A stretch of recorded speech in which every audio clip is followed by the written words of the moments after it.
So thank you for that introduction. And I apologize. Actually, fetal medicine is a new field. So even for obstetricians, it's not just the pathologists, but even the obstetricians don't know what we do. Um, so we all are learning at the same time. So say now, as Sir said, that we need to, that you need to understand a little bit more. So tell me, which aspect do you want me to talk to you a little bit more about? I mean, do all of you agree that we should be offering universal screening to our patients? So is it that the patients come too late and that's why we are not doing first trimester screen rather than second?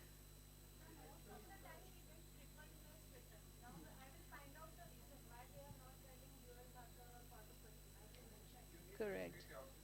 But we are indeed doing that. No, but would you say that perhaps say now when you issue out reports, rather than just writing screen positive, how do you, if you are issuing out a positive report, what are the checks that you're doing that it's actually correct for you to do so? Because say, I can tell you the common problems we come across. The most common is that the gestational age is completely wrong. So how do we circumvent that? It's very important. Correct. So it should be at 4 degrees essentially. Well, we try. So no, how do we, like, let's try and sort out problems with ice packs as they do with vaccinations. When you take the vaccination kits.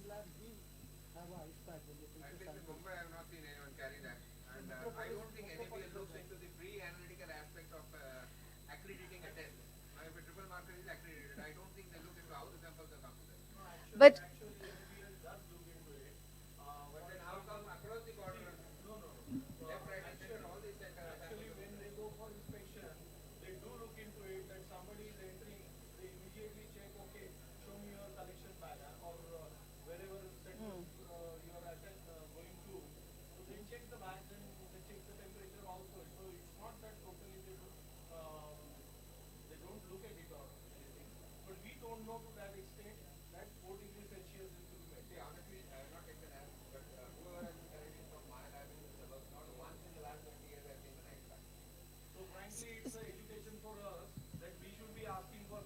so a way of exactly.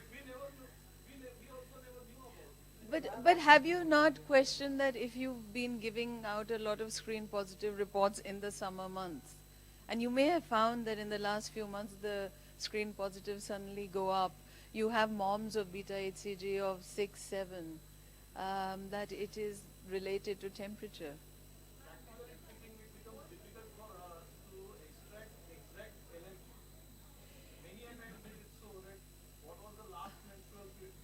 Huh.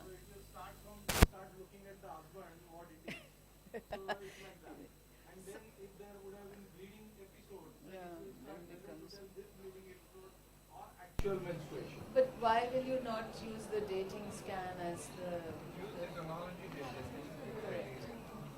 So that has to be done. So to some extent, we are asking you to take responsibility. Actually, that if you are doing prenatal testing, then you need to be a bit more responsible.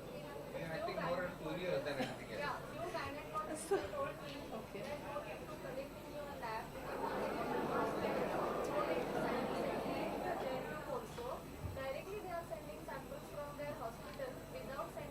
But that is wrong. I mean, these are. No, but that's the point. So how do we stem that? So is it that can't we have the prenatal labs being differentiated from the non-prenatal labs? Is that is that no? But if you are doing prenatal samples, no. But say if you're doing prenatal screening, so then you have to have these additional checks in place. Madam, our problem is in coagulation labs, prenatal labs. All these labs will start separating from us, then we will land up only with body fluid labs. Biochemistry will also be out. So I won't like to advise that, but definitely educate. Like today it was education for us also, that it has to be carried out at 4 degrees Celsius. Now it depends upon us how we carry it towards to our gynecologist friends who are already. But I think that if nothing else, at least your screen positives, you need to have a look at them and see did they actually turn out to be downs. As I said, there is a quality control that you cannot be, this false positive rate has to be brought down to a. We are collecting. But you would read the report. So therefore, why can't you insist from the lab that you are outsourcing to that they have to show you inside? I mean, I don't know, but I know that the things are not happening properly and therefore we need to do something. So what are the suggestions that you would come up with? So whom will you outsource? But then they have no business not to maintain standards. The labs are too big. But they're not. I don't accept either of their sound. No, but they're using Imulite. They're not using accredited platform. They use Priska, which is a software which is out of date. The last time it was revised. So with software as well, you taper it, you make it for your population. Like Indians, we are a young reproductive group. So our moms are different to someone, say, like, like, I don't know where Priska is from, but I know that the last time that they reviewed their software, it was like maybe 10, 15 years ago. And our demographics have changed. So, but Indian cutoffs, but the cutoffs I have in Delhi where we have heavier women may be different to your cutoffs in Mumbai where there are scantier women. The medians have to be geared for your population and your area. How do you actually come to cutoff? How do you derive? How many people need to study for that? I mean, for well, what you need is actually abnormals. So, like, even if you have like 10,000 normals, it means nothing unless you have an abnormal population group, and you need at least 30, 40 downs in that group, so that you can establish cutoffs to differentiate between your abnormals and normals. So, you plot it, and then derive your median for each gestational age, and then see what the abnormals were to. I mean, there's statistical calculations which can be set.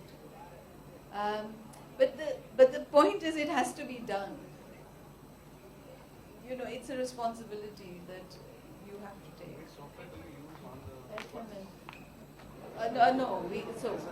So what we want is, we ask the biochemistry lab just to give us the value, and we generate our own MOMs.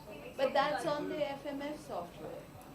So all I have to do is just put it in, and my MOMs just. How do you come across your MOMs in Delhi? They're very good because. How do you find it out? How did you do it for the local population?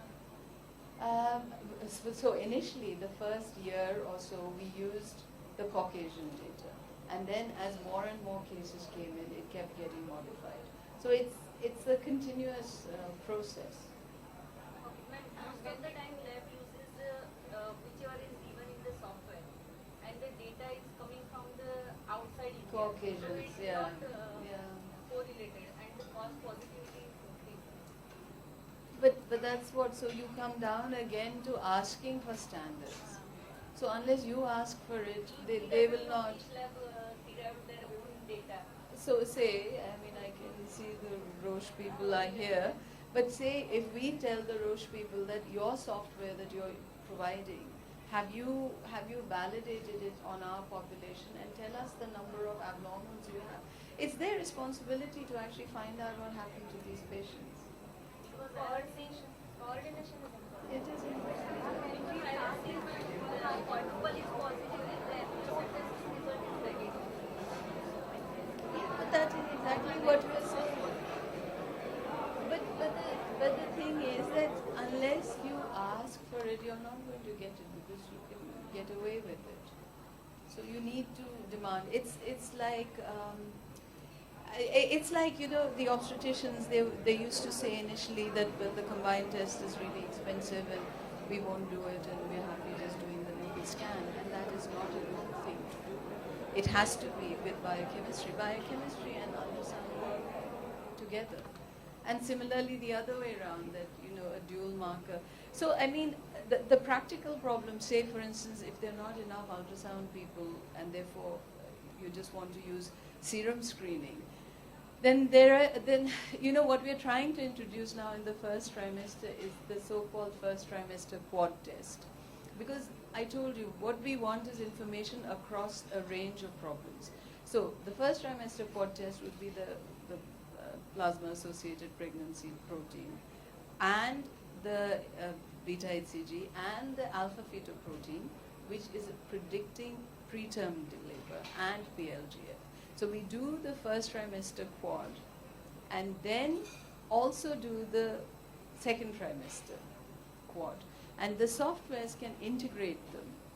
So any screening test, if you put it back to back to back, so if you have something, and say the detection rate of a dual marker is something like 40%, if you then integrate the second trimester serum markers with it, your detection rate goes up to about 83%. So it helps. So that's another alternative. It's not something that I would sit there and encourage, because ultrasound gives you so much more information. But say if you're just on a lab perspective and you want to use the nuchal judiciously, then you need to do something that we call as contingency screening. That you do blood serum biochemistry, then look at the values which come, the values which are really high. So if you've given a risk of, say, 1 in 4,000, 1 in 5,000, that group you can get away with not doing a nuchal scan. The ones where the risks are extremely high, more than 1 in 100, perhaps they need to do invasive testing like a CVS or something. And those in-between ones, the 1 in 100 to 1 in 2,000 or something, you insist that they have to get the nuchal scan done as well. So in certain countries where the ultrasonologists are not there, they use blood as a universal, you know, as a contingency screen to triage women into those who need to have a nuchal scan and those whom you can get away, and then the next test you do is the quad in terms of screening. So I don't know. I mean, the point is we have to, for our country and our clinical situation, try and work out something. And you know, as part of FOXY and so forth, we are saying for our country we need to have some standards. But for me, I work with a group which doesn't mind paying, so I never have a